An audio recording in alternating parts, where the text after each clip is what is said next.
And that's a huge mistake as well, that diplomacy is now being given a diverted definition.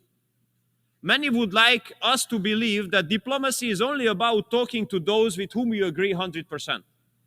This is not diplomacy. This is something else. This is not an achievement. Diplomacy is a capacity to talk to those with whom you might not agree, to talk to those with whom you might disagree in everything. And here I do believe, Mr. President, that the United Nations should have a great role, because United Nations was not established as a group of like-minded countries. It was established to give platform for everyone to talk to everyone about everything. That means that solution must be looked after somewhere else. And if you raise the question, where should we look for this solution, then the answer is around the negotiating table. Therefore, Hungary argues in favor of an immediate ceasefire and the start of peace talks. This would be the fastest way to peace. And with this, with starting peace talks, many lives will be saved. I know it's easy to say, but very complicated to implement. Why? Because international liberal mainstream made peace as a cuss word. And whoever argues in favor of peace will be immediately attacked and stigmatized. And that's a huge mistake as well, that diplomacy is now being given a diverted definition. Many would like us to believe that diplomacy is only about talking to those with whom you agree 100%. This is not diplomacy. This is something else. This is not an achievement. Diplomacy is a capacity to talk to those with whom you might not agree, to talk to those with whom you might disagree in everything. And here I do believe, Mr. President, that the United Nations should have a great role, because United Nations was not established as a group of like-minded countries. It was established to give platform for everyone to talk to everyone about everything. And UN gives a legitimate possibility even for those countries who are at war with each other to talk to each other. Therefore, we reject any kind of federalistic efforts which would limit or restrict us in whom we would like to talk in the framework of United Nations and what would be the topic. I'm representing a small or mid-sized, depends on the level of self-confidence, country coming from Central Europe, a landlocked one. And I have to tell you that we do consider it as nonsense and unacceptable that the representatives of the big powers are not ready to talk to each other. Because the fact that they don't talk to each other, that poses a serious security risk on us. And there's another risk that they don't talk to each other. If they don't talk to each other, then the world can easily be divided into blocks again. And that's a nightmare for us. Why? Because we have already experienced it once. We have lost 40 years of our lives, 4 decades, when the world was divided into blocks. Therefore, we have to speak very clearly. We don't want such kind of period to come back. We don't want the world to be divided into blocks again. And I would like to disillusion everybody. It would not only be us to lose everything or almost everything in case the world's going to be divided into blocks. Everybody would lose on that. I do believe that a civilized East to West cooperation could bring a lot of profit to the whole world. Therefore, we Hungarians argue in favor of connectivity. We wish the next period, the next part of global history would be not about a new Cold War, but would be about connectivity. And although we are a relatively small country, but we can serve as a good example. What a big growth potential is being represented by a civilized East-to-West cooperation. We have been carrying out a pragmatic, patriotic foreign policy based on common sense and aiming at reaching the national interests. And as an outcome of that, Hungary became a meeting point of East and West. the biggest corporates of the Eastern and Western economies are meeting in Hungary. Imagine in Hungary, the top German premium car makers and the top Chinese electric battery manufacturers are not only working together in one country, in one city, they are building their factories next to each other on the neighboring plots. So therefore, I have to underline that the strategies of those corporates which have a determining impact on continental economies cannot be successful without free global economic cooperation.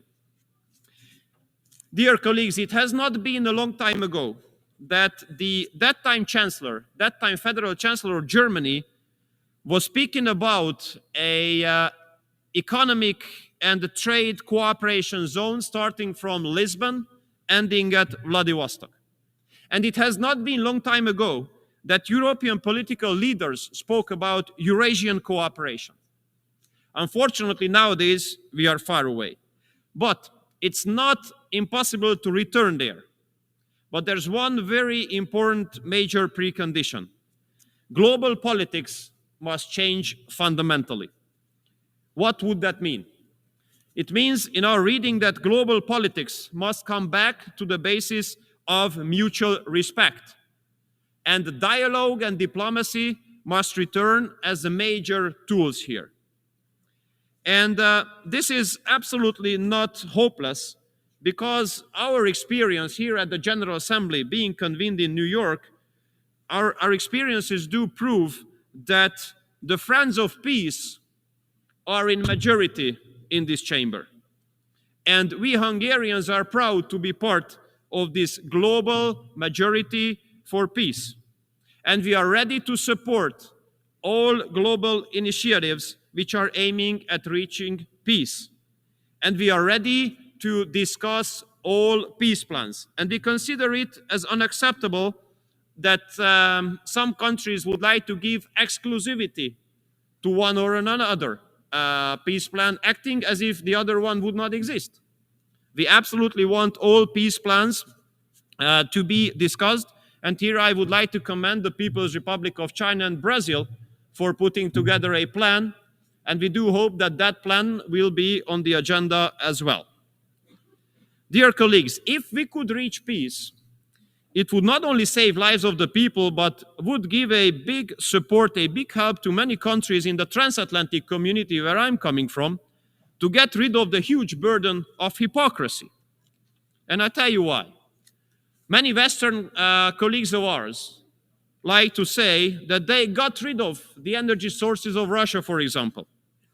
This is one of the biggest fake news ever, because the Western countries continued to do business with Russia just like others. They just simply deny it. If you look at the share of Russian gas in the LNG ports in western part of Europe, you might be surprised. Or if you have a look at the oil arriving to the Western countries in Europe, where it comes from originally, you might be surprised as well. And if you look at who is the number one uranium supplier of this very country, United States, you would be surprised as well. In order to avoid your homework to look for it, this is the Russian Federation. Dear colleagues, all these prove that economic sanctions are totally useless in this regard. They absolutely don't work out. They put much more harm on some European economies than on the Russian economy.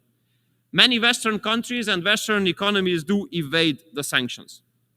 So I think it's no wonder that we cannot recall any successful sanction mechanism in history. These sanctions do not make any sense as well. Dear colleagues, the war in Ukraine puts a serious security risk on Europe. But this is not the only security risk there. We in Europe have been faced with massive waves of illegal migration. And unfortunately, Brussels made a huge mistake there, because they wanted to manage migration instead of stopping it. And this approach has encouraged a massive number of people to hit the road, to pay thousands of euros to smugglers and take the life hazard to come to Europe. But we Hungarians, we do stick to our own right to make a decision on our own, whom we allow to enter the territory of our country and whom we are ready to live together. And I think, Mr. President, that UN is the best place to recall international law.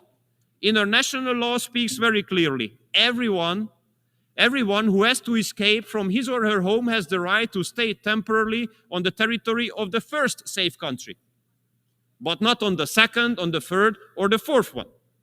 Therefore, Hungary will continue to stop the flow of illegal migration on its border, through which basically we save Europe from further huge security-related challenges. And in the meantime, this is insane that while Hungary is protecting its border, has to pay a fine of multiple tens of hundreds of millions of euros because of complying with international law.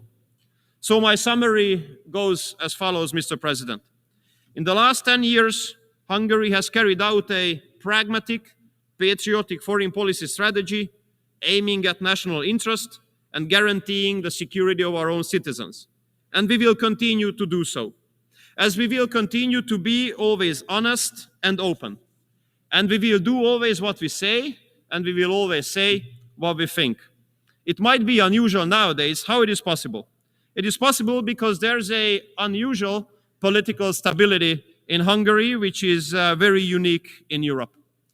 We have won all elections in the last 18 years, the one-party right-wing government. That means that people like what we are doing, they support what we are doing, and they give the approval to continue. And the government will continue. We will not have the intention to satisfy NGOs or external actors, but we will always have the intention to satisfy our own electorate, our own citizens, because we do believe that democracy is all about that, the people. Thank you so much for your kind attention.